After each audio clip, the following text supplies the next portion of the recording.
What is up, guys? We are back with another video, and today we are checking out this right here, which is the Corsair One.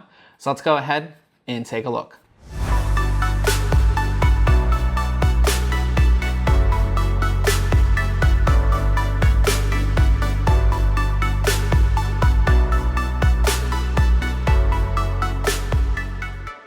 The Corsair One is Corsair's sort of take on a pre-built PC. And I've seen the Corsair One for a while. It's available in a ton of different configurations. And I always thought it was cool, but I was like, you know, pre-built, I'm not a huge fan of pre-built. I like building my own system, but Corsair has done some really cool things in here, which really make it a pre-built that I would highly recommend to a lot of people.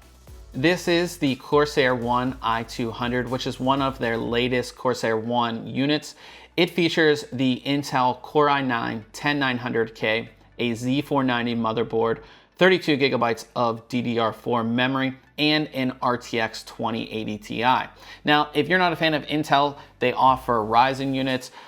There's a whole different, whole bunch of different SKUs that you can go ahead and pick, whichever one suits your needs better. Also, with new, NVIDIA graphics cards being announced recently, I assume that Corsair will be coming out with Corsair One units which feature those graphics cards. So the first thing that I want to talk about is form factor. So as you can see, this is not the biggest case or biggest chassis that we've seen. This is actually a 12-liter chassis.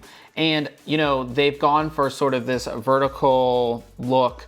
And I really like it because, one, it allows the case to be, or the system to be put pretty much anywhere. It's very, very small. And to give you an idea, this is 12 liters. Say like an Xbox One would be 6 liters, and a normal ATX mid-tower would be 24 liters. So we have this incredibly small and compact system, which I really like. It also lends itself to be taken places. So if you want to go to a LAN party over your friend's house, this comes in at just over 16 pounds. So it's easy to pick up and easy to take with you. I really wish that Corsair would have some type of travel kit that would come with this, that I could just, pick it up and take it with me to my friend's house, or if I'm traveling or anything like that.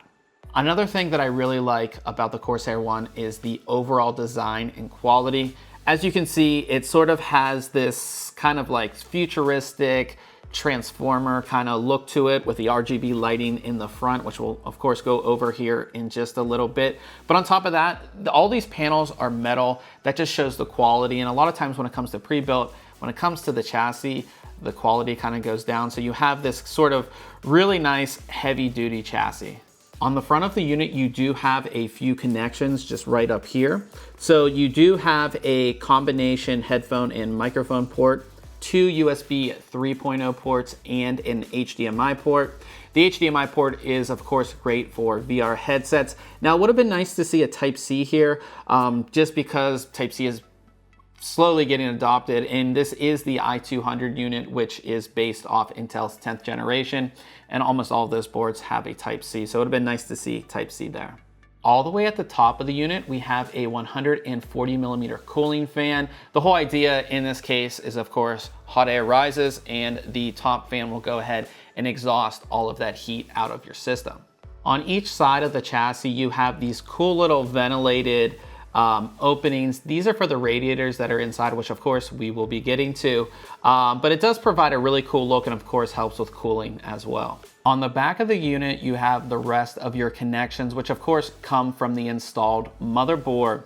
So we have 2 USB 2.0 ports, 2 USB 3.1 Gen 1 ports, 1 USB 3.2 Gen 2, Thunderbolt 3, 2.5 gig LAN, your antenna connections, a clear CMOS button, and your audio connections. Moving down to the bottom of the unit, we find 3 DisplayPort connections, which of course come from the installed graphics card. There is a lock port, and then we can of course see our power supply. Corsair is using their own SF750, which is a 750 watt gold rated power supply. Unlike many pre-builts that have these kind of sleek, small chassis, A lot of them aren't upgradable, but the Corsair one actually is, and it can be opened not only for upgrades, but for maintenance and cleaning as well. So to go ahead and open this up, all you have to do is press pretty hard on this button that is on the back of the unit. Press that, and that will go ahead and release the top panel that holds your fan, and then you kind of unplug that fan. For each of the side panels, you're gonna have 2 screws that hold them into place. So go ahead and remove those 2 screws, and the panel will sort of just come off and it will be held into place. The first side that we're gonna be opening is the one that houses our graphics card. So here you can see our RTX 2080 Ti, which has a custom cooling solution installed on it. So Corsair is going with an all-in-one unit on this graphics card.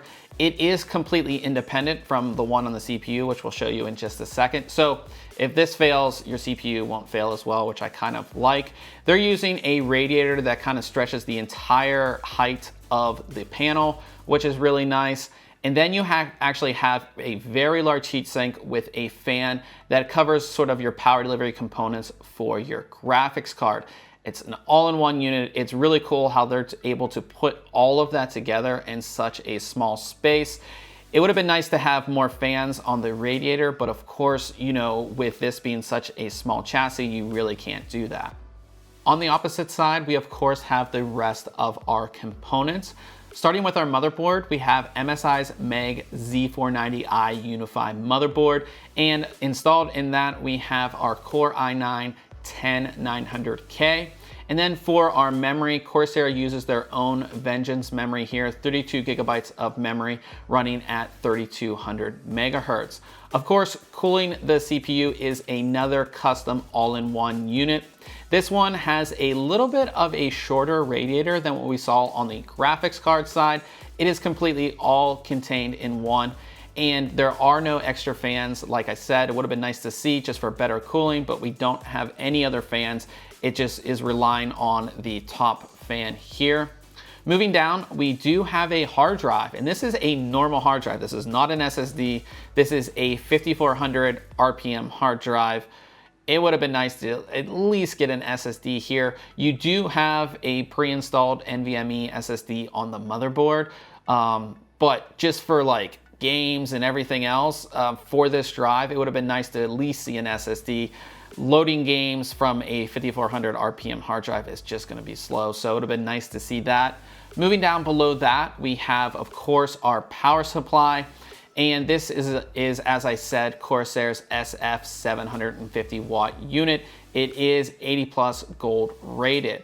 Now, as you can see with all of this open, we can upgrade things. So we can, of course, you know, pop off that CPU cooler and upgrade our CPU if we want. We can swap out the memory. We can, of course, swap out both hard drives as well.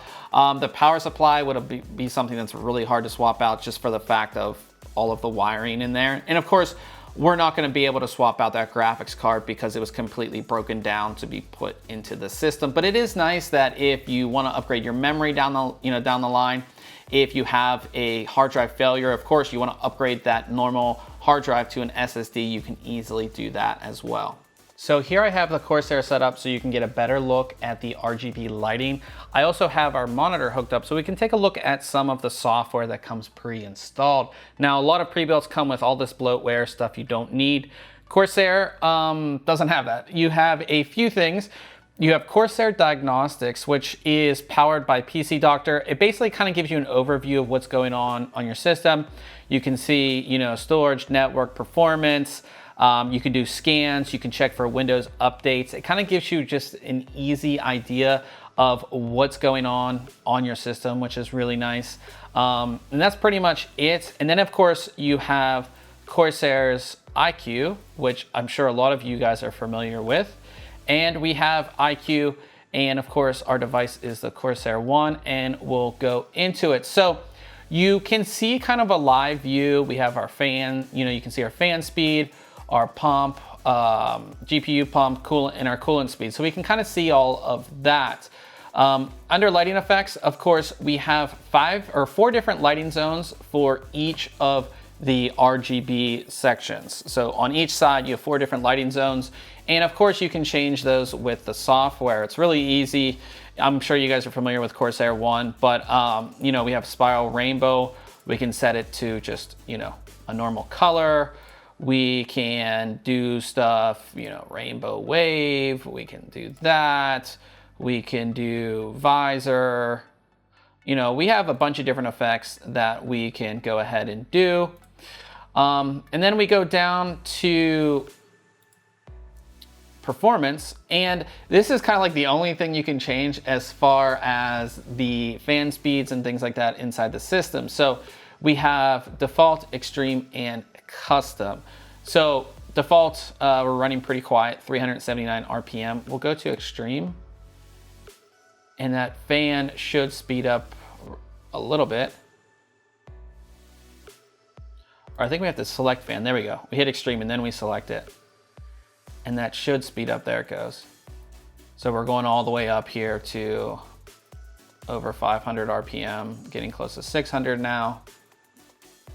So you can see that is a kind of way to kind of control the fan speed in your system. Now, we went from pretty low, we're almost over 1,000 RPMs, and it's still not that loud. It's really a quiet system, which is really impressive.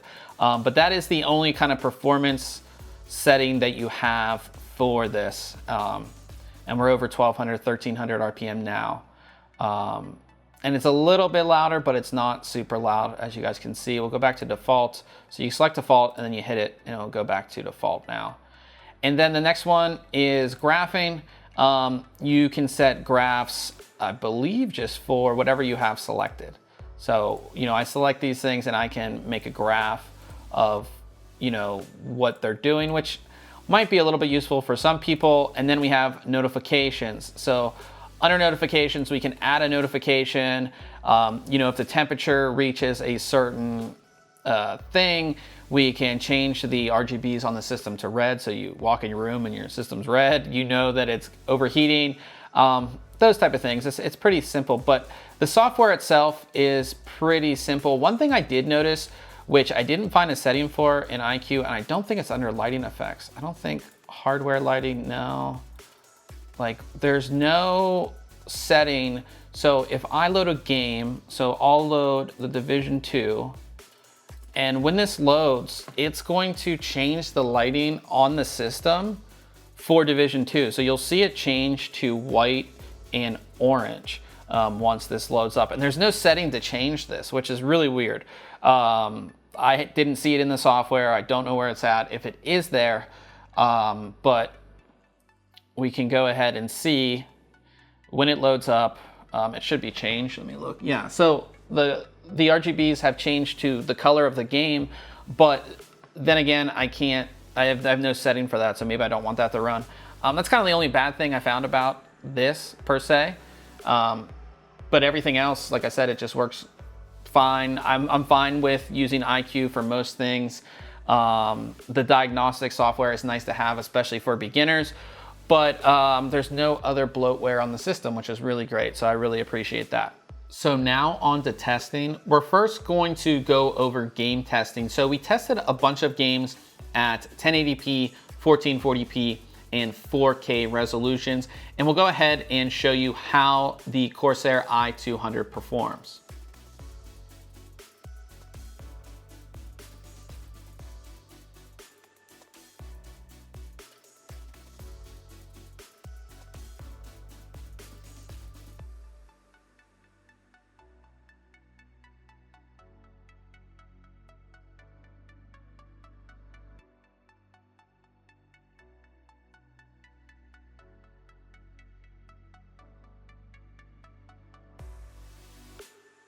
Of course, with a small form factor system, one of the biggest things is temperatures. So here are temperatures on both idle and load situations on both of our CPU and our GPU.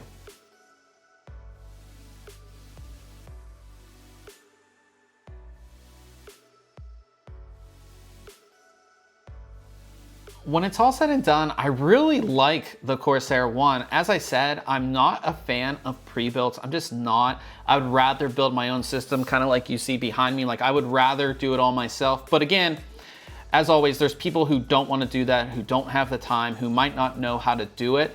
And you can go buy pre-builts anywhere. Walmart has pre-builts, right? But they're not going to look like the Corsair One. They're not going to be liquid cooled like the Corsair One. They're not going to be so small like the Corsair One. And the Corsair One is something that I probably couldn't do myself. It's so small. We did recently review the NZXT H1, which was not fully liquid cooled with the GPU, and it's actually larger. And you know, this is just something that I couldn't do myself. I couldn't put this whole thing together and liquid cool it the way they have, and you know, of course, with this custom chassis and everything like that. So I really think that Corsair has done a great job to not only put out a high performance pre-built, but to put out a pre-built that makes somebody like me, an enthusiast, want. I want this. I don't want to send this back to Corsair. It's so small, it's so compact, it's so powerful that I would, you know, I can replace my main PC with it. You know, I can take it with me places. I can take it over a buddy's house. I can take it to a LAN party. It's so small. That's also great too for people, you know, it's so small, it can literally fit anywhere. It can be a living room PC. You can fit it on a tiny desk, not this big one that I have here. You know, Corsair has just done everything right. The cooling is good. I wouldn't say it's great by any means, but for, you know, for gaming and things like that, it's great. I wouldn't suggest you overclock this. There's no room for expansion on cooling. You only have the one fan here, and of course the radiators and the smaller fan on the graphics card here. So you don't have a whole lot of room for expansion, but I really don't think you're gonna need it if you're just gaming, you're not overclocking. And it's just a great system. And we actually did, in our full written review, which I will link below, we did a comparison if we wanted to build this ourselves.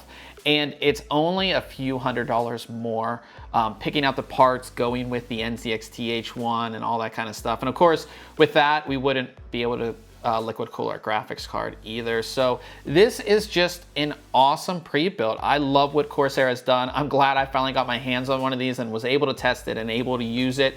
As I said, I don't want to send it back. So yeah, guys, if you have any questions about the Corsair One, I did mention that, of course, NVIDIA announced new graphics cards recently. I would expect that Corsair would be coming out with new units for that. So you might want to wait. You might not want to pick this one up with the RTX 2080 Ti. You might want to wait for a, you know, more high performance graphics cards that are coming out. But if you are looking for a pre-built, this is the #1 on my list. It is the Corsair One. I will have a link below, as I said, to our full written review. Also links where you can go ahead and pick this up. Our full written review, which will have a ton more benchmarks than we featured in this video as well. So I'm super excited about the Corsair One. I can't tell you, or I can't recommend it enough to you. So yeah, guys, if you have any questions, just go ahead and leave it in the comment section below. And guys, if you appreciated this video or you got anything out of it, I would, you know, really appreciate it if you go ahead and hit that thumbs up. Till next time, we'll catch you guys later.